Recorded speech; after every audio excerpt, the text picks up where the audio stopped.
Oke, kembali lagi di Cicat Session, channelnya Berdikari Property Channel. Oke, di sini saya bersama Kak Hesti sebagai agen properti. Halo Kak. Halo, apa kabar? Baik, Kakak gimana kabarnya? Luar biasa. Oke, di sini kita akan ngasih tahu sebelumnya mau ngapain. Mau ngapain ya? Oke. Mau ini kali ya, mau Ya, sharing-sharing ya? sharing-sharing ya. Oke. Oke, di sini kita akan sharing-sharing. Itu adalah tips pengalaman mendapatkan closing sebagai agen properti. Oke, sebelumnya bisa kenalin dulu. Oke. Halo semua. Semoga semuanya dalam keadaan sehat ya guys. Perkenalkan, saya Hesti. Saya properti konsultan dari kantor Berdikari Property BSD. Lokasi kantor kita ada di Ruko Paris Square, BSD City. Oke. Sebelumnya kenapa sih tertarik masuk agent properti? Ya, eh, aku tertarik masuk agent properti karena aku melihat bahwa untuk menjalankan profesi sebagai properti konsultan itu kita bisa menjalankan pekerjaannya kapan aja. Jadi dan kita tidak terikat waktu, tetapi yang dibutuhkan adalah bahwa kita harus tetap fokus. Khususnya saya sebagai ibu rumah tangga ya, untuk menjalankan properti ini waktunya lebih fleksibel. Jadi selain mengurus rumah, kita juga tetap bisa berkarya sebagai properti konsultan. Oke, mantep banget jawabannya ya. Oke, sebelum ke pertanyaan satu lagi deh. Kan di properti itu kan banyak ya. Kenapa pilih Berdikari Properti sih Kak? Oh, Berdikari Properti ya. Saya di Berdikari Properti itu sudah sejak 2011 loh guys. Dan Berdikari Properti bagi aku kantornya itu nyaman. Terus kita juga punya prinsipal yang selalu membantu kita, Ibu Lili. Hai Ibu Lili, semoga Ibu Lili mendengarkan ya.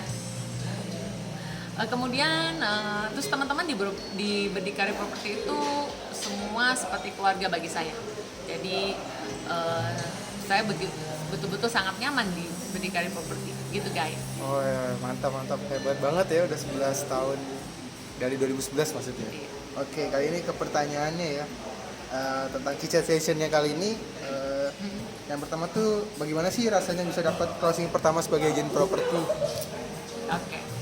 Closing pertama sebagai agent properti ketika saya memulai untuk aktif di properti konsultan ya guys. Kamu tuh ketahui nggak? Jadi closing pertama saya itu adalah listing pertama saya. Wow, Ya. keren ya. Iya dan itu luar biasa banget. Amazing ya rasanya. Dalam waktu 2 minggu saya langsung bisa menjual atau istilahnya kalau di agent itu mengclosingkan listing pertama saya. Kebetulan juga ketika itu saya mendapatkan buyer yang memang sangat membutuhkan rumah dan kebetulan listingan rumah yang saya punya itu sesuai dengan ekspektasi mereka. Wih, hebat banget nih. Kayak keren banget sih. Oke. Untuk yang kedua nih ya. Pasti kan setiap agent properti itu kan nggak mulus-mulus banget kan setiap pekerjaan. Ada nggak sih kendalanya sebagai agent properti itu saat mau closing? Kalau kendala dalam bidang hal apapun, dalam pekerjaan apapun, kita selalu pasti menemukan kendala. Tapi guys, anggaplah kendala itu sebagai tantangan. Jadi memang sih untuk proses bisa kita closing itu memang terkadang jalannya mulus, terkadang juga banyak riak-riak kecil, yaitu yang tadi dibilang kendala. Tetapi justru di situ guys kita belajar. Setiap kita closing pasti tantangannya berbeda. Nah, salah satu contoh kendala bisa misalnya harga udah oke, penjual udah oke harganya sesuai dengan harapan, pembeli juga sudah oke harganya sesuai dengan budget mereka, tapi ternyata mungkin surat-suratnya tidak lengkap. Itu salah satu dan masih banyak lagi guys. Boleh nih untuk tipsnya kalian nih. Oke, untuk next question.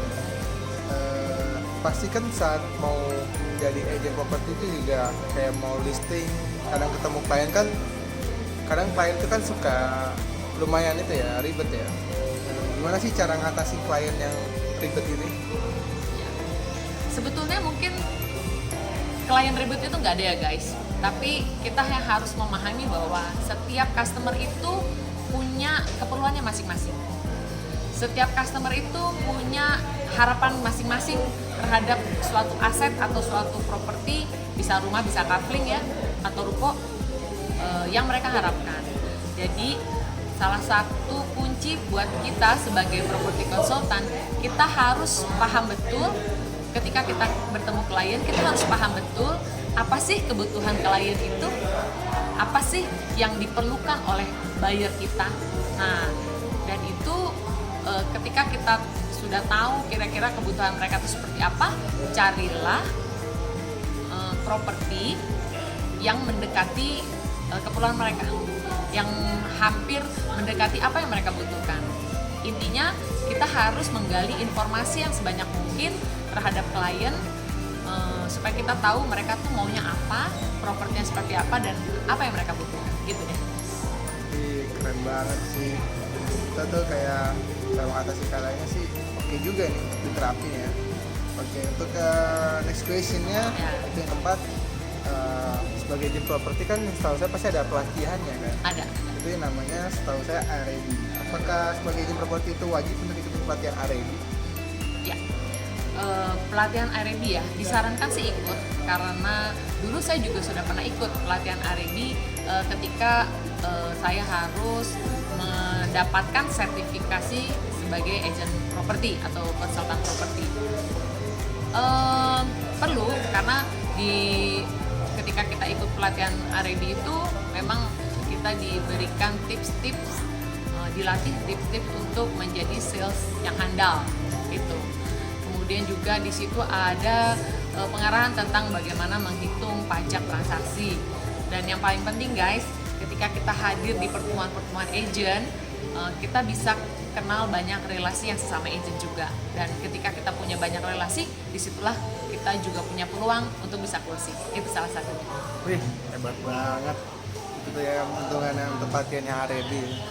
Oke, kita masuk ke tadi ada jawaban dari bisa kenal satu sama lain dengan agent marketing yang lainnya. Ya, kadang kan sebagai agent pasti ada yang aktif, ada yang non aktif juga. Dalam arti yang biasanya dia kayak listingan bareng ataupun kadang suka sendiri gitu kan. Ya. Tapi kan pasti kan dia juga butuh namanya relasi. Ya. Ada nggak sih tipsnya bagaimana bisa kenal dengan agent marketing yang lainnya? Kalau dari saya, salah satu tips untuk kenal agent, sesama agent ya, mungkin dari kantor lain. Kalau dari kantor sendiri udah pasti kenal, tapi kalau dari kantor lain ya kita join di WA group. Kalau saat ini, dulu sebelum pandemi selalu ada namanya product knowledge yang diadakan oleh developer. Kalau kita rajin datang, kita biasanya banyak kenal teman-teman agent di sana. Dan di WA group, di WA itu juga kita kan selalu di-invite ke WA group, misalnya untuk WA group want to buy, want to sell, misal seperti itu ya guys. Nah, kalau ada undangan untuk join group, jangan diabaikan, karena kalau kita join di grup itu akan memudahkan kita ketika kita harus mencari barang, mencari listing ya, atau juga WA group sesama agent itu adalah sarana untuk kita memasarkan listingan kita juga.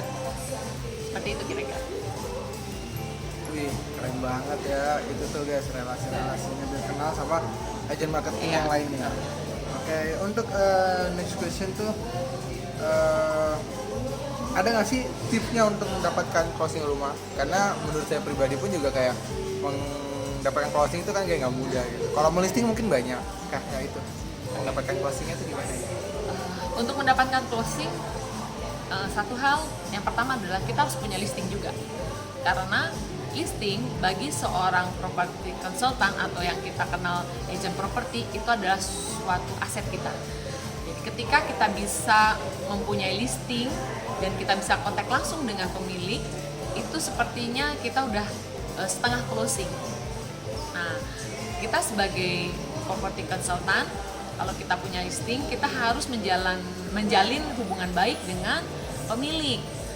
Nah, jadi supaya kita bisa update terus bagaimana rumah tersebut atau properti yang kita listing tersebut sudah ada penawaran berapa. Nah nanti kita kan suka tahu tuh suka dengar tuh teman-teman cari rumah speknya ini, coba kita ajukan listing kita. Jadi itu ya guys, jadi kalau jadi properti konsultan itu ketika kita punya listing itu sebetulnya kita sudah setengah closing, tinggal bagaimana kita bisa memasarkan listing kita tersebut. Itu yang pertama. Kemudian yang kedua, kalau saya sebagai properti konsultan kan suka beriklan ya.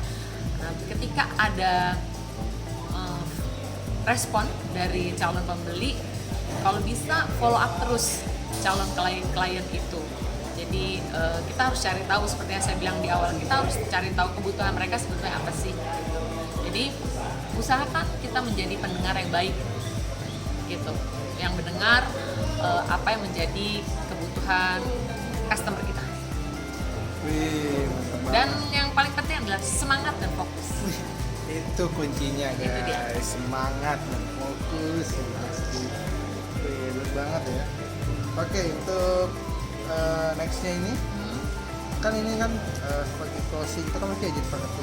Kadang sayanya pun juga bukan seorang agent, kayak tertarik juga nih untuk masuk jadi agent. Iya dong.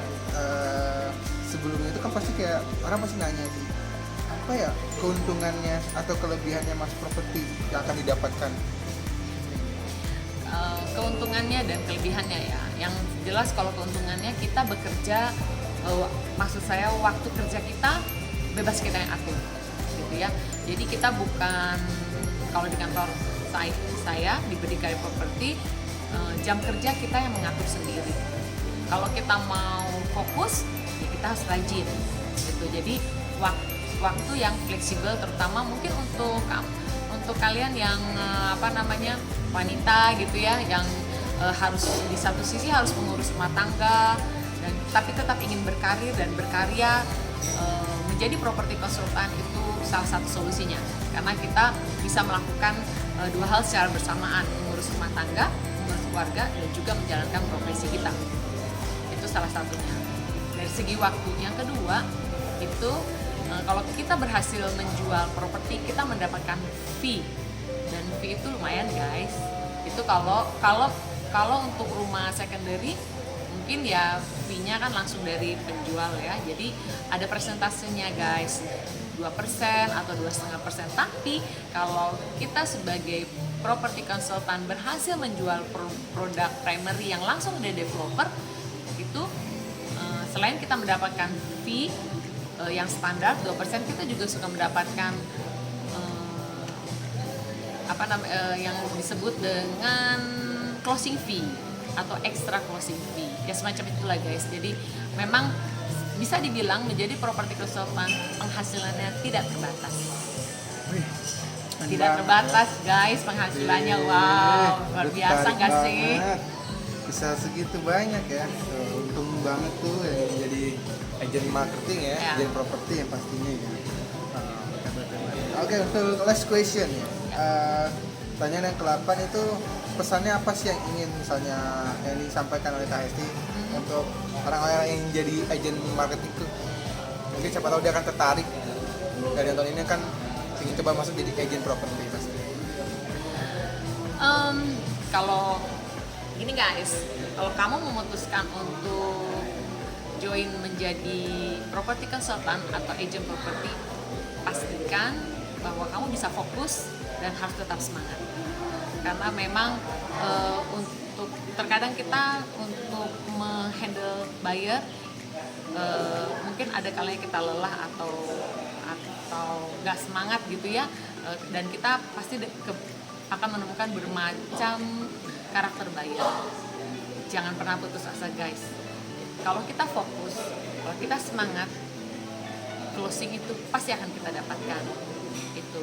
Oh ya, sama satu hal lagi, memang sebagai property agent itu kita butuh sarana untuk mobilisasi kita. Itu aja sih. Wih, mantap tuh guys, itu tips and triknya yang menjadi agent properti yang pastinya ya. Kalau misalnya menjadi properti bisa juga kok di Berdikari Properti yang pastinya. Oh iya dong. Oke. Cari sama satu lagi guys, kamu mesti cari kantor yang nyaman. Artinya teman-temannya juga nyaman, bisa saling membantu. Ya, itu. Contohnya saya di Berdikari Property. Betul banget, karena kenyamanan itu hal yang wajib dalam sebuah pekerjaan.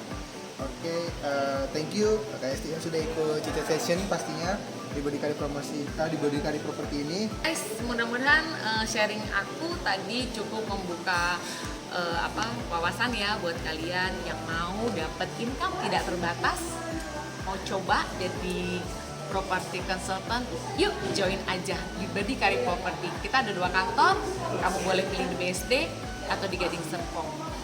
Dan kalau kamu mau tahu tentang Berdikari Property lebih lanjut, silahkan ikuti terus YouTube channel Berdikari Property, dan yang mau join silahkan hubungi nomor di bawah ini. Semangat guys, hari ini waktunya kamu untuk mendapatkan cuan yang lebih banyak lagi. Yes.